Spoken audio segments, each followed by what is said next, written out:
All right, so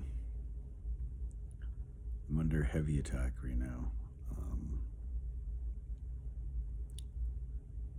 Heavy neural attack. My memory is being basically wiped out.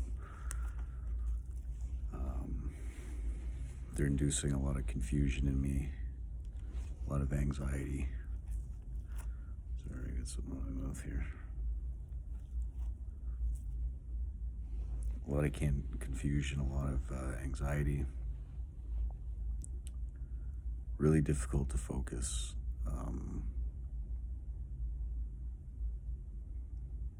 Yeah, like short-term memory is like really heavily affected.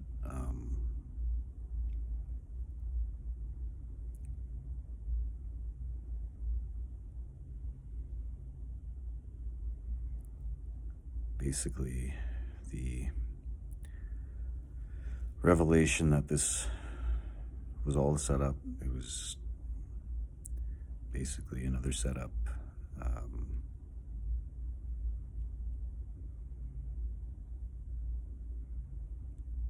Everything here, like we came here from Mississauga. We stayed a little bit in a homeless shelter. We experienced a lot of gang stalking there, a lot of harassment. Of course, endless directed conversation, street theater, you name it.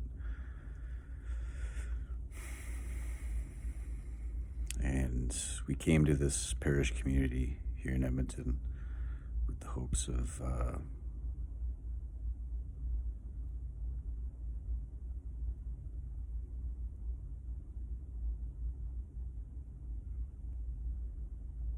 getting spiritual support through all of this. And, you know, when you're a targeted individual, like you're so isolated, they design it that way. And it's easy to kind of get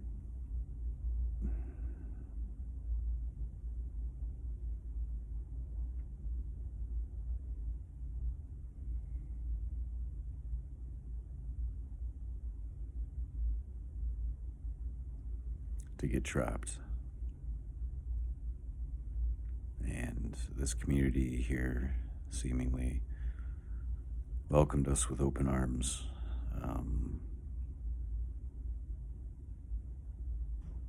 They got us out of the shelter, and after volunteering,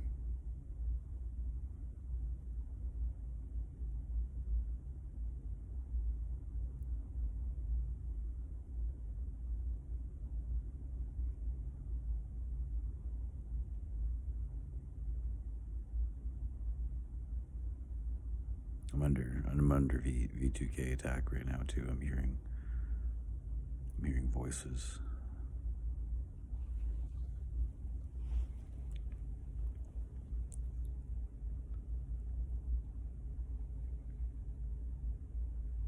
They're telling me to quit lying.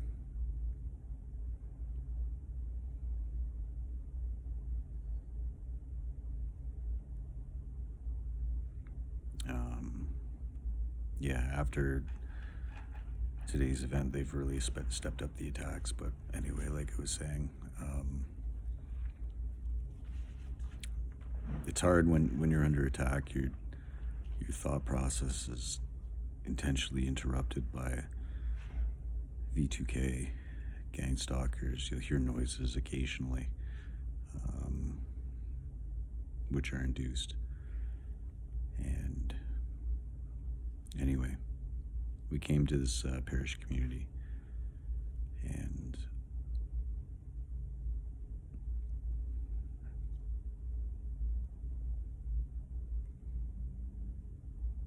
we just wanted to help out. We wanted to volunteer. They were doing some, pierogi making, and I mean, I seen some signs. There was some warning signs that I should have seen, that I should have heeded, but I ignored. And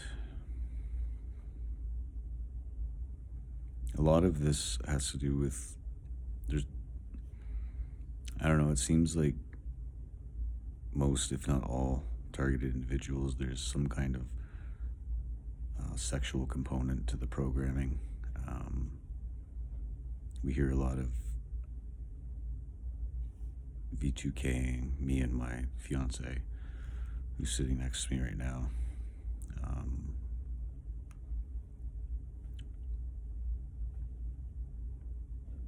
That we're, pedophiles and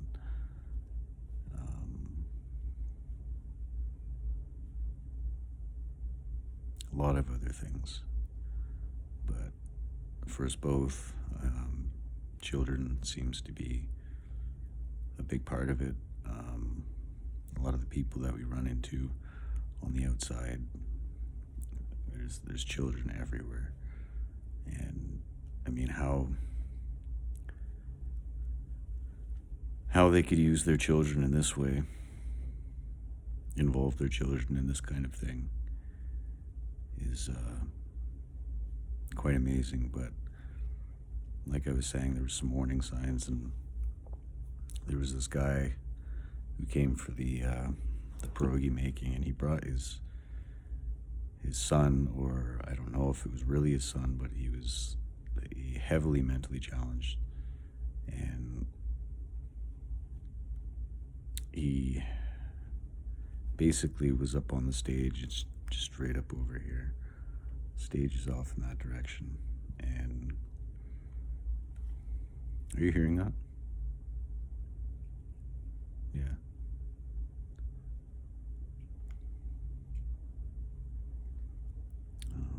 Like I said, my fiance is over there. She's taking notes about what's going on and all that.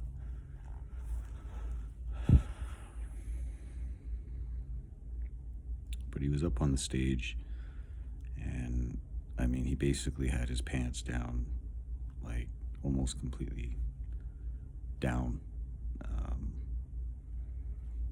And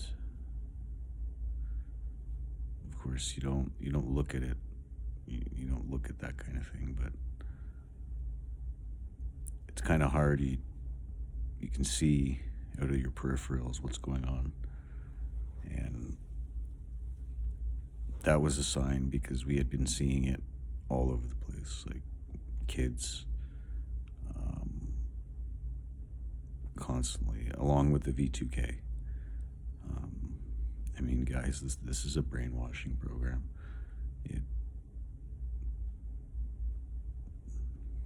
It's diabolical, and that was the first warning sign. And I guess I was in denial. I thought maybe it was an isolated incident. I thought maybe, he could be in on the program, but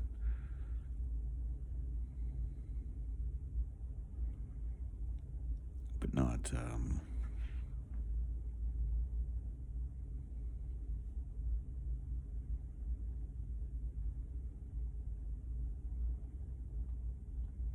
don't know, maybe not like a permanent,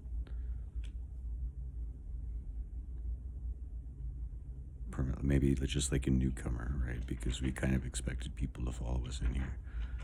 And I mean, they did, like, outright. At one of the events, there was actually, like, she was an obvious community agent. She was dressed as a homeless person. And you can tell, like, she wanted to volunteer here, and I guess it was for pasta making, and she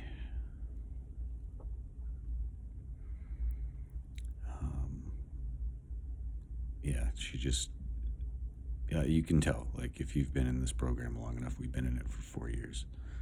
You can tell. And that's,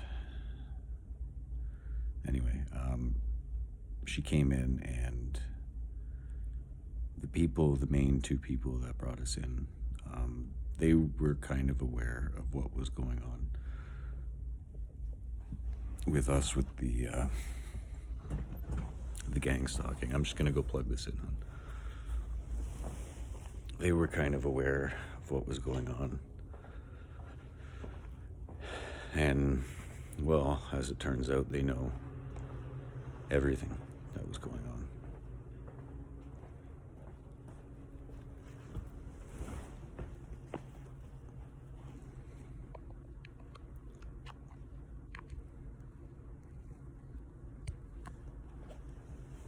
And I don't know whether they were in on it all along or if they had been recruited just maybe prior to us arriving or shortly after. Because like I said, there was warning signs too, and at one of the events, I think it was the second event,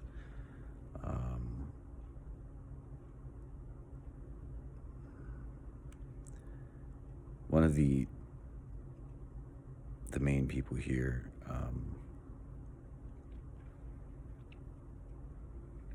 she asked us where we lived. And I mean, this was the second time that we were here, and nobody knew really, like nobody knew our story, nobody knew what was going on, and this was just like basically day 2 of us being here. And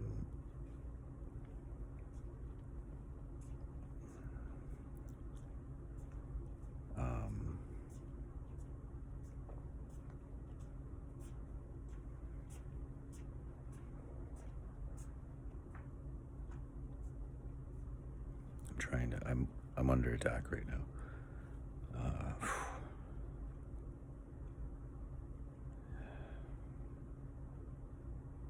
And she asked where we lived, and we told her that we were homeless.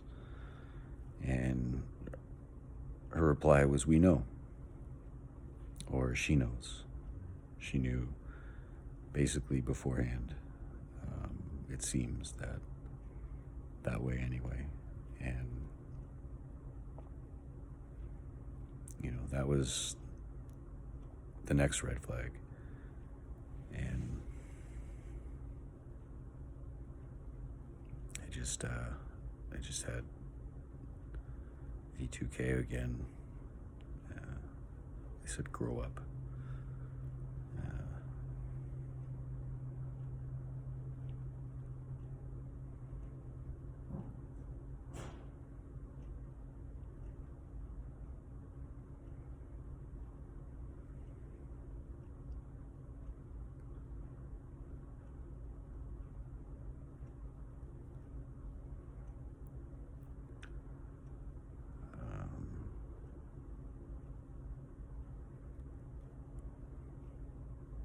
Anyway, so we'd been staying here. It's you know, pretty much midway through April now, and we've been staying here basically on an air mattress. And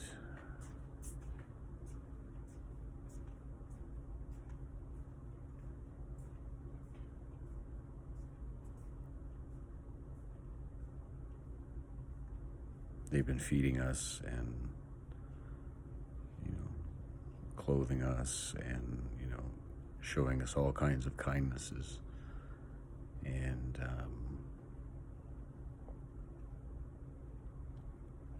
actually, it was last Saturday. We went for a ride to Walmart, and I tell you, this was basically what revealed it all to us. And we were driving in her car. I was in the back seat, and my fiance was in the front seat. And I mean, we were seeing cars with one headlight like everywhere. Like, it was probably the most that I've seen in one day. And just like literally one after the other. And we've seen them around here in the hall. We haven't been venturing out as much. Obviously, we were on the street. And I mean, that was like, it was endless street theater. It was, like I said, kids everywhere. And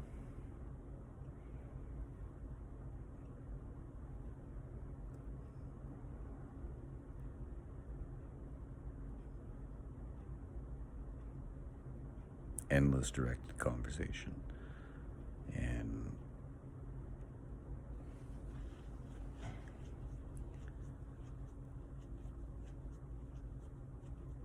but anyway, we went to the Walmart, and like basically I found out that this community agent, who is one of the main people in the hall, Lori, she took us on that ride to Walmart, and basically her job was to bring us right through all the abuse. Like I said, in Walmart, I had, had a woman bump into me with a cart. She was looking right at me. It's not like she was looking the other way, and it was an accident. It was intentional.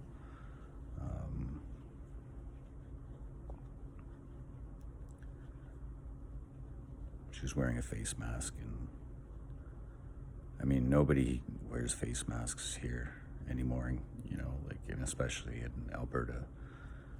It's like the most conservative place in all of Canada, and they rejected the mandates more than pretty much anybody.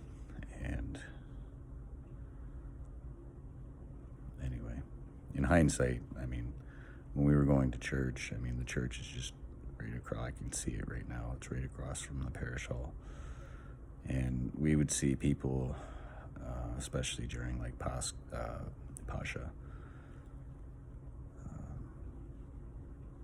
Pascha services.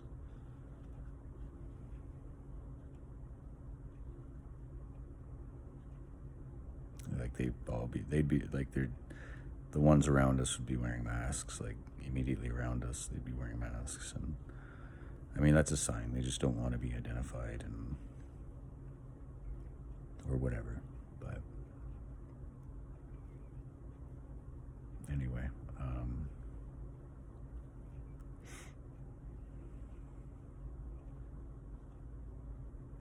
yeah. So that was her assignment, was to bring us through Walmart, to force us through all of the abuse, because we'd kind of been, well, we've been busy around here, and we've been also under attack. They've been inducing tiredness in us. There's a lot that we need to do, but we haven't been doing because, again, we've been under attack. Plus, a lot of work. They've put a heavy workload on us around here. I mean, as you can see, it's a big haul. And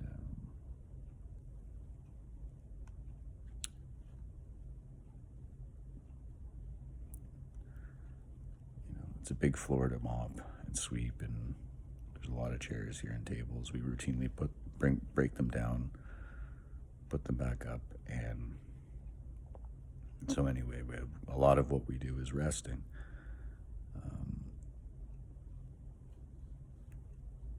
But yeah, one headlights everywhere, and I had shown this woman, the one headlight thing and everything, and it's like she would, admit that, even a casual observer, somebody who's not involved with this, I mean, you see this many headlights on cars, like you don't see them often. People who aren't targeted, you don't see them. And we were seeing them everywhere. But she would basically downplay it. She would be like, oh, it's a gang signal, trying to, I don't know, put it out there that, it's a gang that's after me, like, when, everybody knows the targeted individual program is government run. It's just so big and so far reaching that only one entity could possibly have the budget and the resources to run this kind of thing, and that's the government. But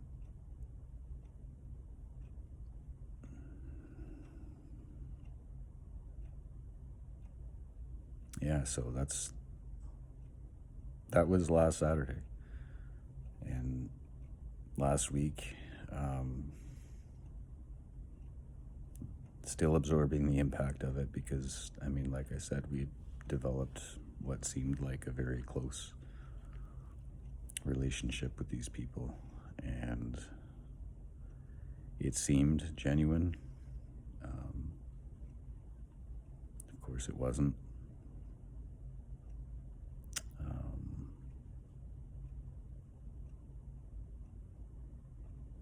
We've had blatant gang stalking all around us, and it's just like they would either downplay it or just simply not even address it, or I haven't discussed it really with them aside from what they've seen on my posts on Facebook. And yeah, it's just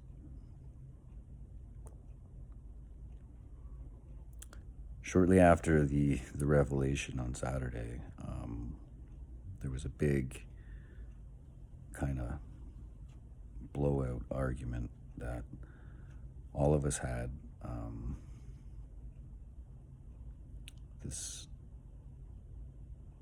This community agent, Lori, she confronted me and Amanda out in the smoke pit and basically told us that they didn't like our she didn't like our attitudes, and again, that was another red flag, because with the V2K, they constantly put that in our heads. They would constantly say that they don't like our attitudes, you better change your attitude, and things like that. And so she came out very aggressively while we were in the smoke pit. We were just minding our own business. It was another day, just another day. We were volunteering here, doing our work, and she came out very aggressively and confronted us on our so-called attitudes. And I didn't care for it too much. And, that's where the fight happened. And it was a verbal fight, but it was pretty big. And we were ready to go. We were ready to pack up and leave and get out. And they didn't want us to leave. So they told us we have to stay. They told us you've got nowhere to go, which doesn't matter. This is a death program. You're going to be either in a mental hospital on the street or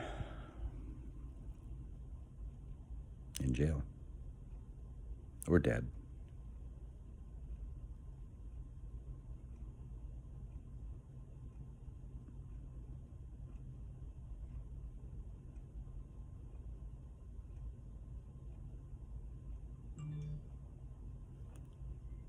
So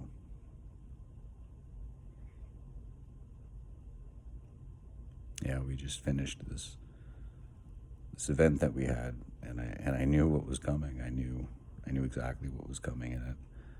Of course, it was a bunch of kids, lots lots of kids running around. There wasn't any V2K, oddly enough, during the event, but the neural attacks were noticeable, very noticeable. And like, I've gotten to the point where, I basically, I can feel it when it happens. When a change, you just know, you can feel it. And when they induce certain emotional states, but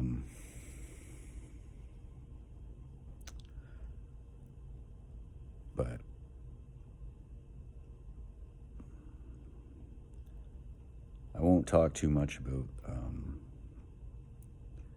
the sexual programming aspect of it, but it's real, and I think it's probably a part of every targeted individual's targeting programming, right? If you're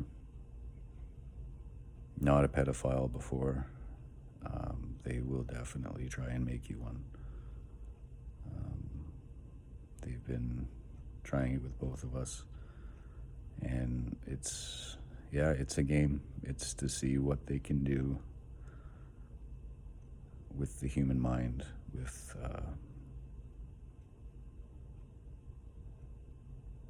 human behavior. And it really is, it's a diabolical program, and it will try and steal your soul.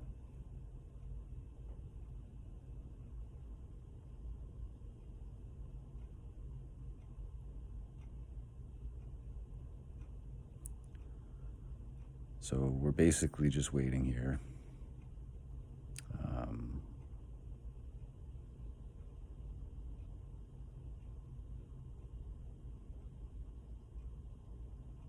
Not sure really what to do next. We haven't planned that far ahead, really, but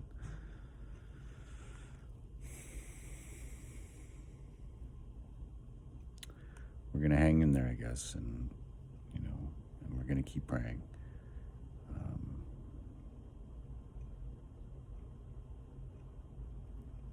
But I have to say, with the attacks, it's very hard to maintain focus. We pray the rosary. We try to, and it helps, but it's hard. And so I just want to give you an update of what's going on, and probably won't be long before we're back on the street again, into the next cycle of abuse, as this one seems to be drawing to a close. But we'll see, and I'll try my best to keep you updated.